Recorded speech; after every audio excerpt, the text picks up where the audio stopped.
The silent well. मेरा नाम रामेश्वर है और मेरा जन्म घने जंगलों और विशाल खेतों के बीच बसे कौशलपुर नामक एक छोटे से गांव में हुआ था। यह कहानी लगभग 15 साल पहले की है, जब मैं सिर्फ 25 साल का था। यह ऐसी चीज नहीं है जिसके बारे में मैं अक्सर बोलता हूँ, लेकिन क्योंकि आप वास्तविक अनुभव पूछ रहे हैं, मैं आपको बताऊंगा कि क्या हुआ था।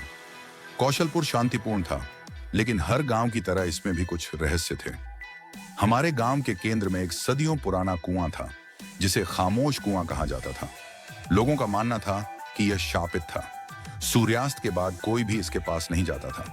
बड़े बुजुर्गों ने हमें बताया कि प्राचीन समय में एक बार पारिवारिक विवाद के दौरान कामिनी नाम की एक महिला को धोखा दिया गया था और उसे उसी कुएं में डुबा दिया गया था। तब से इसके आसपास अजीब चीजें घट रही थीं।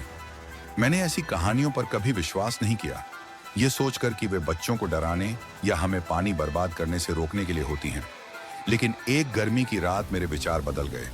ये गुरु पूर्णिमा का त्योहार था और परंपरा के अनुसार पूरा गांव प्रार्थना के लिए मंदिर में एकत्र हुआ। उत्सव के बाद मैंने अपने दोस्त रवि की दादी अम्मा जी को घर वापस ले जाने की पेशकश की, क्योंकि उनका घर गांव के दूसरी तरफ था।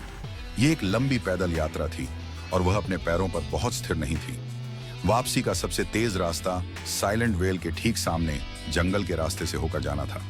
अम्मा जी पहले तो झिंकी, लेकिन अंततः मान गईं, क्योंकि देर हो रही थी। चांदनी मुश्किल से घने पेड़ों के बीच से छन रही थी और झींगुरों की चहचहाहट के अलावा ये एकदम शांत था। जब हम कुएं के पास पहुंचे तो अम्मा जी अचानक रुक गईं। उसकी सांसें असमान हो गईं और उसने मेरी बांह कसकर पकड़ ली। रामेश्वर, वह फुसफुसाई, क्या तुमने सुना? मैंने अपने कानों पर जोर डाला, लेकिन कुछ भी असामान्य नहीं सुना। यह सिर्फ हवा है अम्मा जी, मैंने आश्वस्त होने की कोशिश करते हुए कहा। नहीं, उसने जोर देकर कहा। उसकी आवाज कांप रही थी। कोई रो रहा है। मैंने फिर से सुना और इस बार धीमी गति से मैंने इसे सुना। कुएं से एक नरम दबी हुई सिसकियां आ रही थी। मेरी त्वचा में चुभन हुई, लेकिन मैं घबराहट भरी हंसी के लिए मजबूर हो गया। शायद सिर्फ एक प्रतिध्वनि, मैंने कहा। उससे ज्यादा खुद को समझाने की कोशिश कर रहा हूं, लेकिन अम्मा जी का चेहरा पीला पड़ गया था। हमें इस तरह नहीं आना चाहिए था, चलो वापस चलते हैं, उसने आग्रह किया। अचानक रोना बंद हो गया। वहां एकदम सन्नाटा था, रात के सन्नाटे से भी भारी। फिर जैसे ही हम जाने के लिए मुड़े, हमें पानी के छींटों की आवाज सुनाई दी। मैं ठिठक गया। कुआं दशकों से सूखा पड़ा था। अपने बेहतर निर्णय के विरुद्ध मैंने मुड़कर देखा। कुएं से एक धीमी टिमटिमाती रोशनी निकल रही थी। यह आग नहीं थी, लेकिन कुछ अप्राकृतिक था। मुझे एक अकथनीय खिंचाव महसूस हुआ, जैसे प्रकाश चाहता हो कि मैं करीब आऊं। मत देखो रामेश्वर, अम्मा जी मुझे पीछे खींचते हुए चिल्लाईं। लेकिन इससे पहले कि मैं प्रतिक्रिया कर पाता, रोशनी गायब हो गई और छाया से एक आकृति उभरी। ये एक महिला थी। उसका चेहरा लंबे गीले बालों से आंशिक रूप से अस्पष्ट था। उसके कपड़े उससे ऐसे चिपके हुए थे मानो वह अभी अभी कुएं से बाहर निकली हो। उसने सीधे मेरी ओर देखा। उसकी आंखें खोखली और अंधेरी थीं। तुम मुझे क्यों छोड़ा? वह फुसफुसाई। उसकी आवाज अस्वाभाविक रूप से गूंज रही थी। मेरा दिल जोर से धड़कने लगा। मैं इस महिला को नहीं जानता था, फिर भी उसके शब्द व्यक्तिगत आरोप लगाने वाले लगे। अम्मा जी जोर जोर से प्रार्थना करने लगी और महिला ने कान भेदी चीख निकाली। आवाज इतनी तीव्र थी कि मैंने अपने कान बंद कर लिए, लेकिन वह बंद नहीं हुई। फिर जैसे अचानक वह प्रकट हुई थी, वैसे ही वह छाया में गायब हो गई।